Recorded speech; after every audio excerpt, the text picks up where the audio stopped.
Assalamualaikum dan salam sejahtera. Bersama saya lagi, Cikgu Amirul dalam Nota Bahasa.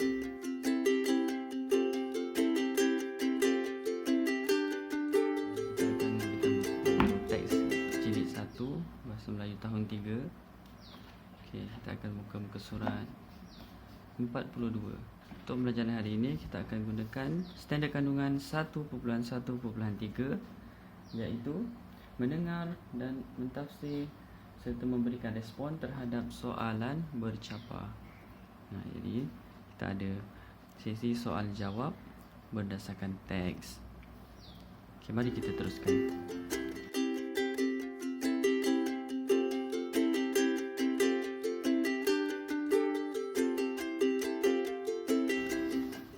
Tajuk kita hari ini, keselamatan di rumah. Kemahiran mendengar dan bertutur. Tajuk teks perbualan kita hari ini ialah Jeriji tingkap yang selamat. Mari kita baca dulu penerangan yang diberikan di dalam kotak kuning ini. Jeriji tingkap penting demi keselamatan keluarga dan harta benda. Jeriji yang dipasang harus mempunyai ciri-ciri keselamatan. Jeriji perlu mudah dibuka dari dalam oleh semua penghuni. Penceroboh pula tidak dapat membuka jeriji dari luar.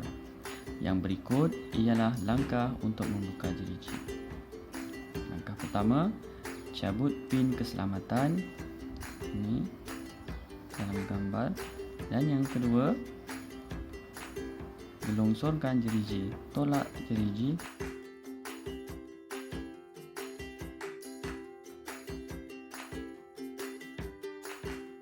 Ciri-ciri jeriji.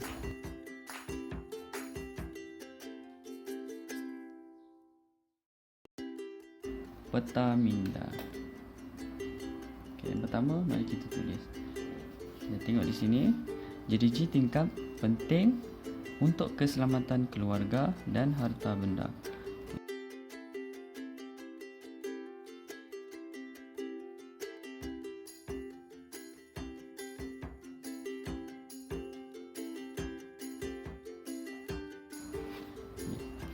Ada lagi tak maklumat? Mari kita baca.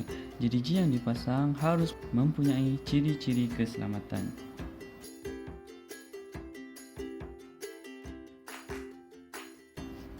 Okey, yang ada lagi tak? Jeriji perlu mudah dibuka dari dalam.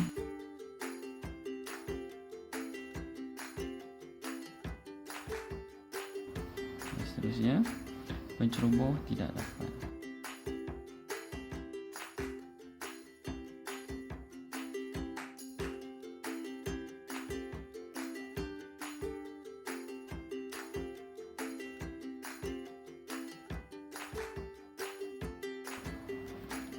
Ini adalah 4 ciri-ciri yang kita dah tahu tentang jeriji yang selamat untuk dipakai. Mari kita lihat perbualan mereka antara Hanif dan ayahnya. Hanif, jeriji ini lebih selamat berbanding dengan jeriji lain jika berlaku kecemasan. Jeriji ini boleh dibuka dari dalam rumah. Bagaimanakah cara untuk membuka jeriji ini? Langkah pertama, kita hanya perlu, dia tanya tentang cara buka jeriji. Mari kita lihat nota yang telah diberikan tentang langkah-langkah membuka jeriji. Okey, yang pertama ada diberikan, iaitu cabut pin keselamatan. Kemudian langkah kedua, gelongsorkan jeriji. Okey, jadi di sini jawapan telah diberikan berdasarkan gambar ini. Jadi macam mana kita nak jawab? Okey. Langkah pertama, kita hanya perlu mencabut pin keselamatan. Okey, tadi langkah yang pertama. Kemudian baru kita beri langkah kedua. Kemudian gelongsorkan jeriji. Okey, mudah sahaja. Mengapakah kita memasang jeriji ini, ayah? Ada tak sebab yang diberikan tentang pemasangan jeriji ni? Untuk apa tujuannya? Mari kita lihat nota yang kita dah tulis tadi. Tujuan memasang jeriji. Yang pertama, ada ciri-ciri keselamatan. Ini bukan tujuan, ini sifatnya. Yang kedua, menjaga keselamatan keluarga dan harta benda. Ini adalah tujuan kenapa ayahnya memasang jeriji di rumahnya. Jadi kita boleh ambil maklumat ini untuk kita jawab pada soalan yang telah diberikan. Jadi ayat untuk menjawab soalan ialah ayah memasang jeriji ini supaya dapat menjaga keselamatan keluarga dan harta benda. Dah selesai yang ini. Kita teruskan. Pada pendapat Hanif, jeriji yang bagaimanakah yang selamat dipasang?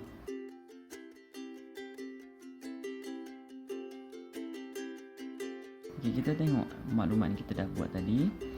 Ada tak jeriji yang selamat untuk dipasang? Bagaimana? Bagaimana maknanya dia menunjukkan cara. Kita lihat. Cara mestilah mudah dibuka dari dalam supaya memberi keselamatan kepada penghuni rumah tersebut.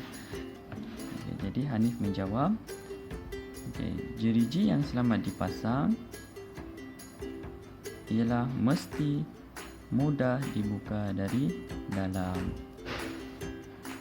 Yang seterusnya, mengapakah pencuri tidak boleh memasuki rumah?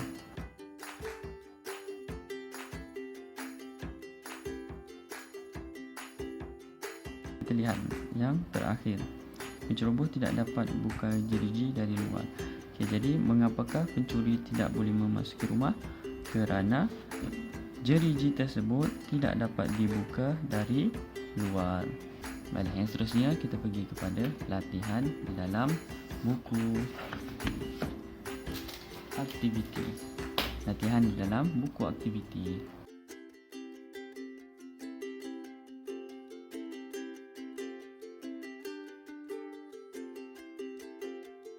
Jadi berdasarkan latihan yang diberi, di sini ada maklumat. Di atas ni ada maklumat. Kemudian di bawah ini ada soalan dan ruangan jawapan. Soalan dan ruangan jawapan. Ada perbualan. Jadi sebelum itu kita baca dulu apakah maklumat yang diberikan. Iaitu amaran kebakaran. Ini adalah gambar pengesan asap. Ini gambar pengesan asap. Di sini ada lampu penunjuk dan siren. Tujuan kegunaan pengesan asap ini adalah yang pertama untuk mengesan asap. Yang kedua, alat penggerak keselamatan kebakaran. Alat penggerak keselamatan kebakaran, di mana ia akan berbunyi jika berlaku kebakaran. Yang seterusnya, dipasang di tempat yang berisiko kebakaran. Dia dipasang di kawasan yang banyak menggunakan api ataupun tempat yang mudah berlaku kebakaran. Yang seterusnya, memberikan masa kepada penghuni menangani kebakaran lebih awal. Jadi bila penggerak berbunyi, penghuni dapat menangani kebakaran lebih awal dengan bertindak memadamkan. Yang seterusnya, mengelakkan kebakaran merebak. Jadi dapat mengelakkan dengan cara menangani kebakaran lebih awal. Mari kita baca perbualan untuk membuat latihan. Ayah saya telah memasang alat pengesan asap di rumah. Bagaimanakah alat pengesan asap boleh membantu penghuni rumah? Mari kita lihat maklumat di atas. Berdasarkan maklumat yang diberi, anda boleh lihat dan cari bagaimana alat pengesan asap ini boleh membantu penghuni rumah daripada berlakunya kebakaran. Boleh Kemudian seterusnya, oh begitu. Di manakah tempat yang berisiko berlakunya kebakaran di rumah Alia? Jadi di manakah? Dia tanya, di manakah tempat yang berisiko berlaku kebakaran? Tempat yang mudah berlaku kebakaran. Jadi menyatakan jawapan di bawah. Di manakah kawasan yang mudah berlaku kebakaran? Di ruang tamu ke? Di bilik air? Yang seterusnya, apakah tindakan kamu sekiranya alat itu berbunyi? Ini anda perlu memikirkan apakah tindakan anda jika berlakunya kebakaran. Dia telah mengesan asap dan mungkin berlakunya kebakaran. Baiklah, jadi itu sahaja untuk pembelajaran kita pada hari ini. Selamat belajar dan selamat membuat latihan. Jumpa lagi pada video akan datang. Kongsikan juga kepada rakan anda. Assalamualaikum dan salam sejahtera.